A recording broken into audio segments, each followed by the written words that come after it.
En Ford Almusafes hay un sindicalismo que solo piensa en su propio beneficio y en el de la empresa.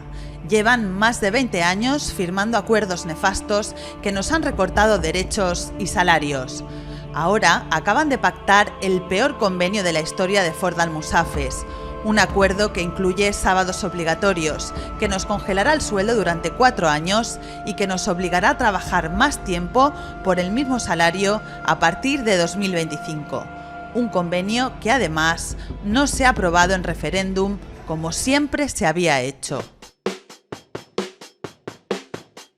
Nosotros, el STM, representamos un sindicalismo diferente. Sin hipotecas, sin delegados liberados, atendemos a toda la plantilla por igual sin mirar afiliación.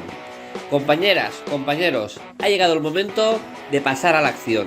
Con tu voto puedes acabar con más de 20 años de recortes. Puedes elegir un modelo sindical que priorizará la recuperación de derechos laborales y salariales. Con tu voto construiremos un comité de empresa en el que todas las fuerzas sindicales sumen en beneficio de todas las trabajadoras y trabajadores. Porque solo desde la unidad y pluralidad sindical se consiguen los mejores convenios. Sé valiente, hazles perder la mayoría, siempre al teu costat.